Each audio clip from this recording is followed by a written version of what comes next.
Question: how does a boxer in his prime go from the heavyweight champion of the world to an inactive has-been in a single year? From knocking out the undefeated unified champ in the upset of the century to fighting only twice since 2019. Well, in the rematch, Anthony Joshua weighed in at a trim, disciplined 237 pounds, and Andy Ruiz weighed in with his shirt on. This was the moment I knew Ruiz was a one-hit wonder. After months of celebrating and casual training, he showed up in terrible shape. Don't tell my coach. The biggest fight of his life, and he was feeling embarrassed at weigh-ins. It's a classic cautionary tale, and unfortunately, Andy Ruiz is far from being the first, and he certainly won't be the last. The one-hit wonder is perhaps the most interesting and tragic character in boxing. For a brief moment in history, he shocks the world, becomes champion, and fundamentally challenges what we think we know about the sport. Money and fame enter the picture, and we see our newly crowned champion fly a little too close to the sun, only to collapse spectacularly and fade into obscurity.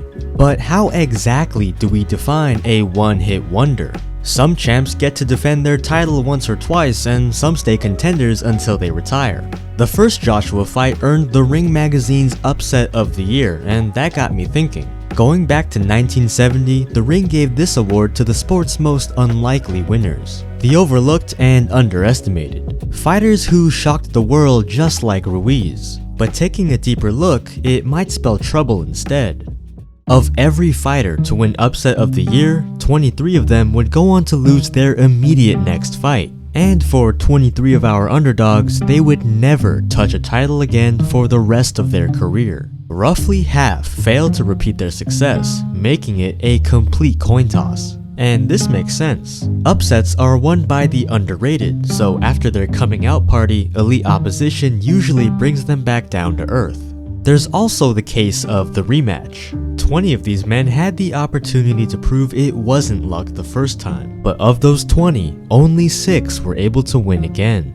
Andy Ruiz was not one of those 6. So it seems that Upset of the Year can mean one of two things. You're a future Hall of Famer defying the odds, or you scored a lucky punch and your 15 minutes of fame is already ticking. Take for example the Rumble in the Jungle. Muhammad Ali was a 4-1 underdog against George Foreman, and even his own team feared for his life. Why are you all looking so damn scared? Act like you're going to the funeral. I'm the one fighting. George Foreman. You've been believing all that stuff you've been reading about how hard he hits. George Foreman knocked down Joe Frazier. He'll destroy the kid. The hell with George Foreman. When you get out here, if you're afraid, just smile. Just act like you're happy. How am I gonna win the fight if I went out thinking like you? Damn George Foreman. But Ali would employ the rope-a-dope, tire out Big George, and ultimately knock him out to further solidify his greatness. Even though it was a major upset, Ali is the furthest thing from a one-hit wonder because he was great before and continued to be great after this fight. In 2007, unknown flyweight Nonito Donaire broke onto the scene with a violent one-punch knockout over undefeated champion Vic Darchinyan. The Filipino Flash was awarded the Upset of the Year and instead of fading away, went on to become a 4-division world champ, scoring highlight reel knockouts, holding titles for 3 consecutive decades, and always fighting the best.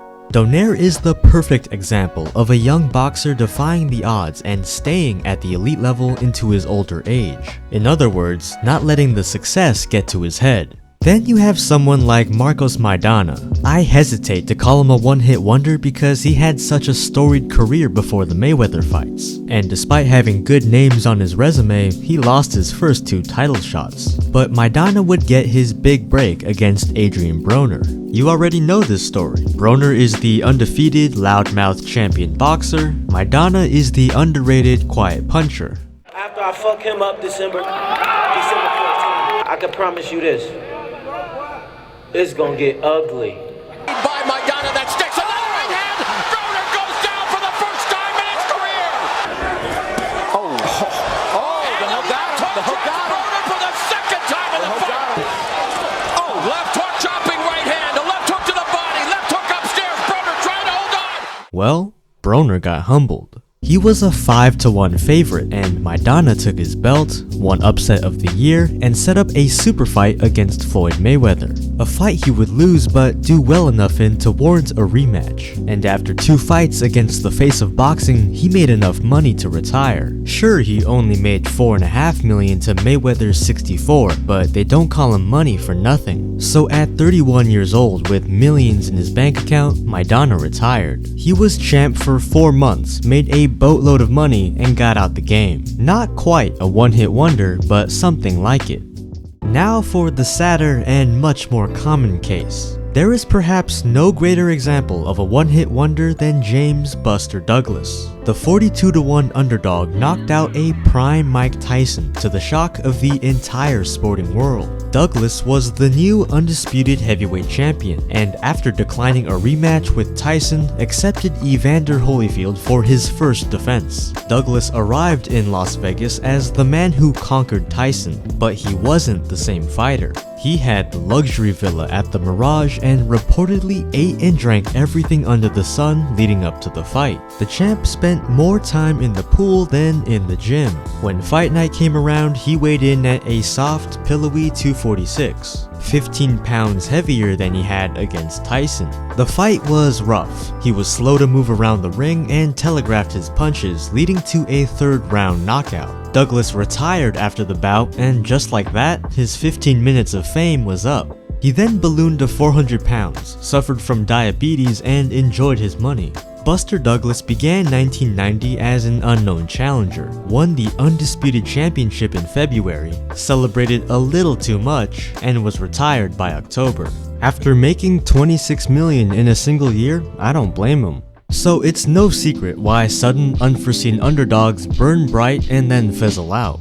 The great Marvin Hagler said it best. It's tough to get out of bed to do road work at 5 a.m. when you've been sleeping in silk pajamas. The same affliction that got Buster Douglas got Andy Ruiz. Training comes natural when you're the challenger, but when you're the champion, not so easy.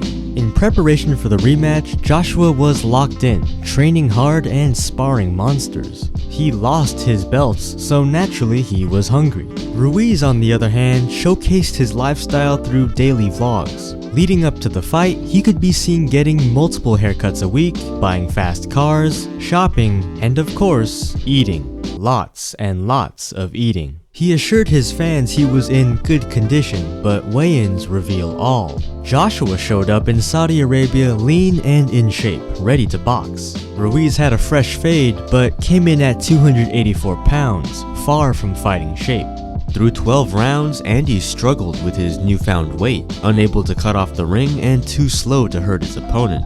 Joshua danced around him, jabbing and sniping his way to a unanimous decision victory. It was a masterclass for the Brit and an embarrassing performance for the Mexican-American. After the fight, he admitted he didn't train as hard as he could. I think I didn't prepare as how I should have, and I gained too much weight. If we do the third fight, best believe I'm gonna get in best shape, and I'm gonna be the best shape of my life. Like Buster Douglas before him, Andy Ruiz lived like a champion, but he didn't train like one. A lot of things was going on my play, you know. So since the loss, what has Ruiz done to bounce back? Well, apart from getting knocked down by Chris Arreola and looking hittable against an ancient Luis Ortiz, not much. To be fair, he got the wins and put his hand speed on display, but after an incredible 2019, fighting only twice in the 5 years since is a shame. He fired the coach that made him champion, he couldn't keep up with the daily work ethic in Canelo's camp, and after pricing himself out of fights with Wilder and Fury, he's become an inactive shell of his former self. Many have called his discipline and motivation into question after noticing his lack of fights. After his first unsuccessful title challenge, he took 15 months off, and after the Joshua rematch, he was nowhere to be seen for a year and a half. Contrast this with AJ, who since losing twice to Usyk has rattled off 4 wins in 11 months, each more impressive than the last. Or Joseph Parker, who after getting brutally knocked out by Joe Joyce, has won 5 in a row to put himself back in title contention. At 34 years old, Ruiz is burning his prime years, and as other heavyweights continue to improve and strive for greatness, Ruiz is fading into irrelevance. In fact, every governing body and boxing publication has him outside of their top 10, where he was a mainstay just a few years ago.